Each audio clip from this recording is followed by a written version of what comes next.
आज हम लोग बात करने वाले बीए पार्ट 1 हिस्ट्री ऑनर्स का चैप्टर 12। चैप्टर 12 पूरी तरह से कंप्लीट हो गया था, इसका ऑब्जेक्टिव क्वेश्चन भी पूरी तरह से कंप्लीट हो गया था। अब हम लोग चैप्टर 12 का सब्जेक्टिव क्वेश्चन देखने वाले हैं। अगर इससे पहले आपने ऑब्जेक्टिव क्वेश्चन है चैप्टर 12 तक नहीं देखा है तो लिंक डिस्क्रिप्शन में होगा, प्ले लिस्ट का वहां से देख सकते हैं, प्ले लिस्ट में भी जाकर देख सकते हैं।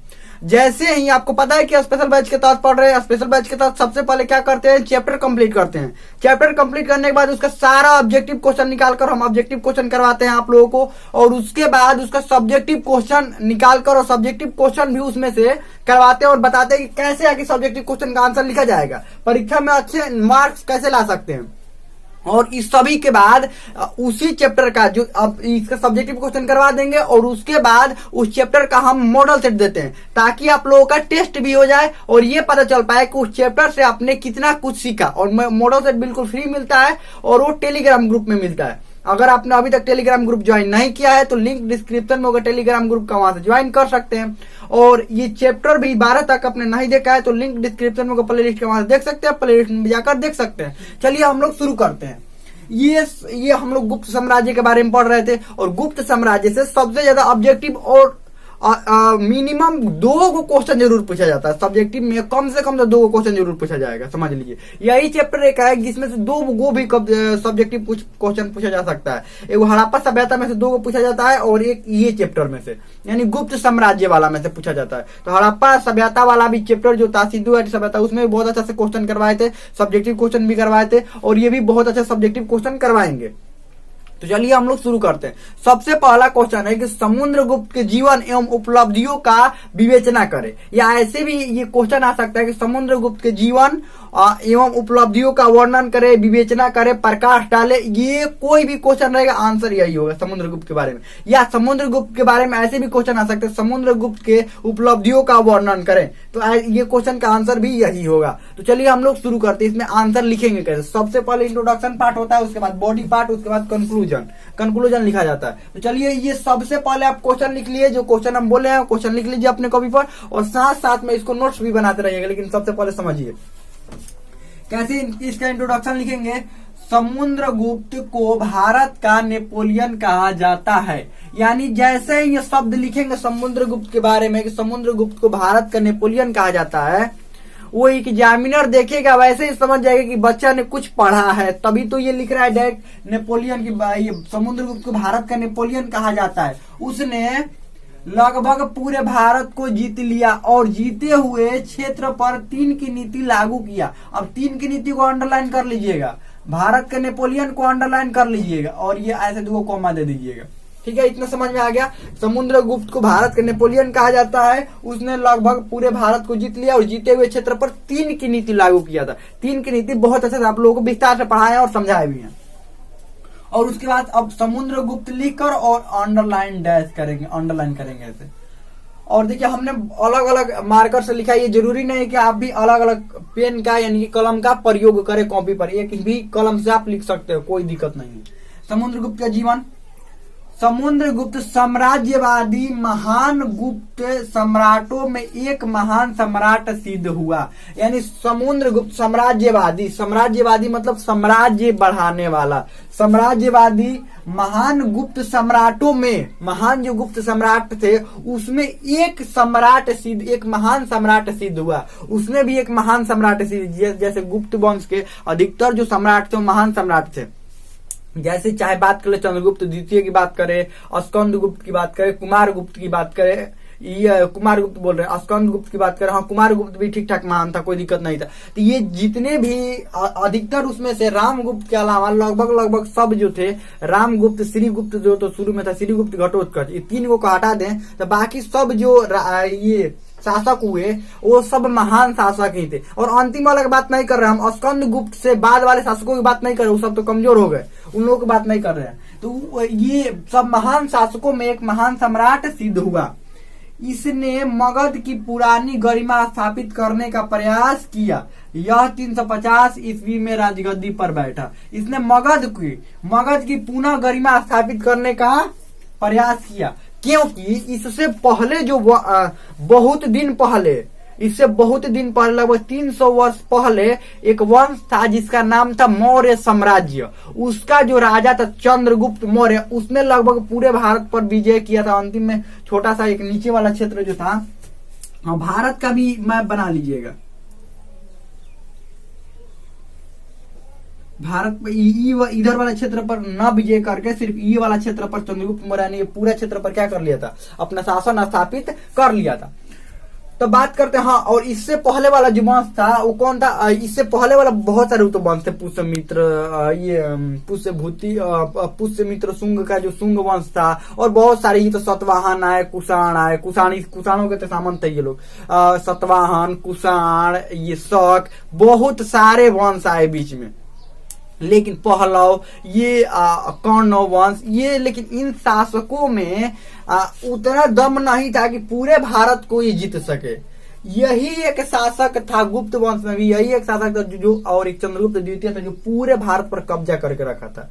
इससे पहले जो बहुत दिन 300 साल पहले जो वंश था, कौन? मौर्य साम्राज्य, उसका चंद्रगुप्त मौर्य जो शासक थे, उन्होंने भारत पर, पूरे भारत पर कब्जा कर लिया था। और ये बात करें उसी वंश का जो सम्राट था, सम्राट अशोक, उसने भी पूरे भारत पर क्या कर लिया था, शासन स्थापित कर लिया। तो यही कहा जा रहा है कि इसने मगध की पुरानी गरिमा स्थापित करने का प्रयास किया, क्योंकि इसके समय भी मगध की राजधानी पाटलिपुत्र ही थी, ध्यान रखिए, प्रयास किया। यह 350 ईस्वी में राजगद्दी पर बैठा। उसके बाद लिखेंगे समुद्रगुप्त की उपलब्धियां और अंडरलाइन कर देंगे।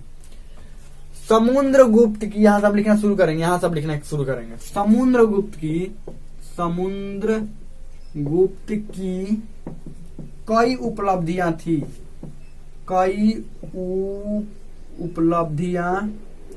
उपलब्धियां थी जो निम्न है। अब निम्न है लिखकर उसके बाद पहला यहाँ पर लिख लेंगे विजय अभियान। पहला क्या लिख लेंगे, या इतना पढ़ी, नंबर ना भी देंगे तो कोई दिक्कत नहीं, यहाँ पर लिखेंगे समुद्रगुप्त का विजय अभियान। अब यहाँ से लिखना शुरू करेंगे, अंडरलाइन कर लिए, समुद्रगुप्त का विजय अभियान लिखकर और अंडरलाइन कर लीजिए, और यहाँ सब लिखना शुरू कीजिए। समुद्रगुप्त एक महान राजा होने के साथ साथ, एक महान राजा होने के साथ एक कुशल योद्धा भी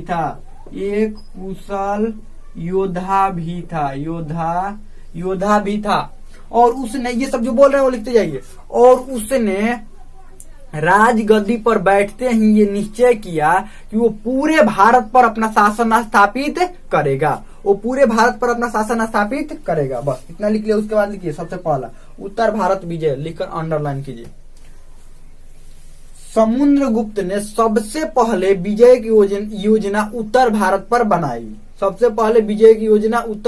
बनाई, और उत्तर भारत के 9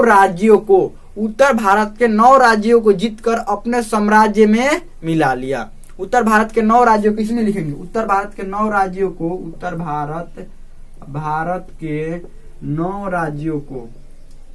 को जीतकर अपने साम्राज्य में मिला लिया। उसके बाद लिखेंगे दक्षिण भारत विजय। समुद्रगुप्त ने, यहां से लिखेंगे समुद्रगुप्त ने उत्तर भारत के विजय के बाद दक्षिण भारत की विजय की योजना बनाई, और दक्षिण भारत के 12 राज्यों को जीत लिया। उसके बाद 3 की नीति अपनाई, और 3 की नीति लिखकर, देखिए 3 की नीति यहाँ पर दिखाई देगा, इधर लिख देते हैं।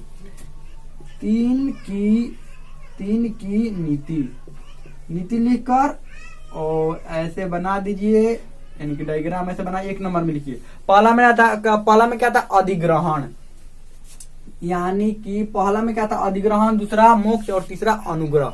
अधिग्रहण मतलब क्या करना, अधिग्रहण मतलब पर अपना शासन स्थापित करना, यानी कि ग्रहण, बात वही हुआ, अधिग्रहण बात एक ही हुआ। अधिग्रहण यानी कि ग्रहण भी लिख देते हैं, तो कई बार ग्रहण पढ़ाए कहेंगे कि अधिग्रहण कहाँ लिख रहे हैं। ग्रहण, पहला ग्रहण, दूसरा क्या था, मोक्ष,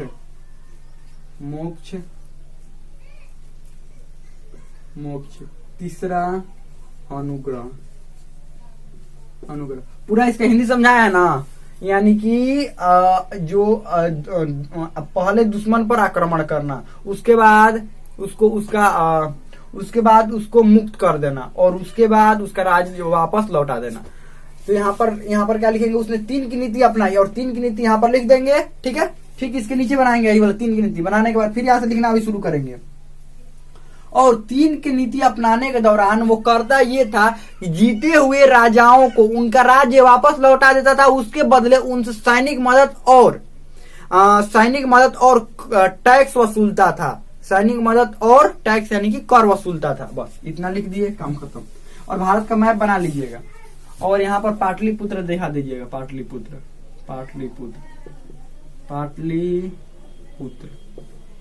दिखा दीजिएगा, बस काम हो जाएगा। अब यहाँ पर लिखेंगे समुद्रगुप्त का प्रयाग प्रशस्ति लिखेंगे।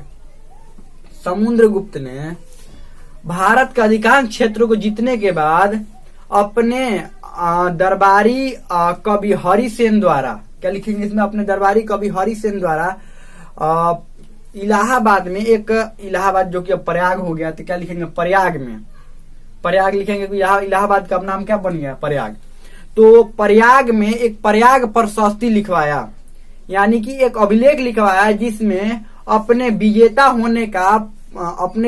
होने का पूरी तरह से अच्छी तरह से वर्णन करवाया। कौन कौन से राज्यों को जीता है, कितने राज्यों को जीता है और किस प्रकार जीता है, ये सारा पूरा विवरण एक अभिलेख में लिखवाया, जिसे प्रयाग प्रशस्ति अभिलेख कहते हैं। बस यहाँ पर इतना हो गया। अब यहाँ पर 6 प्रकार की मुद्राएं, समुद्रगुप्त ने 6 प्रकार की मुद्राएं, समुद्रगुप्त के समय 6 प्रकार की मुद्राएं चलती थी, जिसमें से 2 मुद्राएं प्रमुख थी। पहला मुद्रा अश्वमेघ प्रकार का मुद्रा और दूसरा मुद्रा वीणा वादन प्रकार की मुद्रा। ये दोनों मुद्राएं प्रचलित मुद्रा थी। बस इतना लिखकर खत्म, ये इतना खत्म हो गया। और यहाँ पर निष्कर्ष में लिखेंगे अतः, क्या लिखेंगे यहाँ से, अतः समुद्रगुप्त को भारत का नेपोलियन कहा जाता है, क्योंकि इसने भारत के अधिकांश हिस्सों पर अपना शासन स्थापित किया। देखिए बात यही लिखे हैं, बात ये भी यही है, ताकि एग्जामिनर फिर अंतिम में देखे तो फिर उसको लगे कि हाँ आपने फिर वही बात वर्णन किया। देखिए एक ही बात नहीं हुआ कि बार बार एक ही बात लिख रहे हैं, नहीं। देखिए यहाँ पर क्या लिखेंगे, अतः समुद्रगुप्त को भारत के नेपोलियन कहा जाता है, क्योंकि भारत को अधिकांश हिस्सों पर अपना शासन स्थापित किया, लेकिन सभी जगहों पर वो प्रत्यक्ष शासन न करके वो बाकी दक्षिण भारत के राज्यों पर 3 की नीति अपनाया था। बाकी दक्षिण भारत के राज्यों पर 3 की नीति अपनाया था और वहां नीति अपनाने के तहत उसने दक्षिण भारत के राज्यों को जीता और वहां के राजा को फिर वापस राज्य लौटा दिया और वहां से सैनिक मदद और कर वसूलने लगा। बस खत्म। निष्कर्ष में वही बात लिखा जाता है, यही वाला बात तो लिखा जाता है। खत्म हो गया ये पूरी तरह से ये जो क्वेश्चन है वो कंप्लीट हो गया। इसको नोट्स बना लीजिएगा और अच्छा से आप लोग नोट्स बनाने के बाद इसको अच्छा से लिख लीजिएगा, 1-2 बार और लिख कर और समझिएगा। ना समझ में आएगा इस वीडियो को एक बार और देखिएगा, अच्छा से समझ में आ जाएगा। इसमें अभी और भी बहुत सारे क्वेश्चन है, सब्जेक्टिव क्वेश्चन, तो हमें लगता है बहुत अच्छा समझ में आ गया होगा। इसमें कोई भी डाउट हो, कोई भी क्वेश्चन हो, आप कमेंट में पूछ सकते हैं, हमें लगता है समझ में आ गया होगा।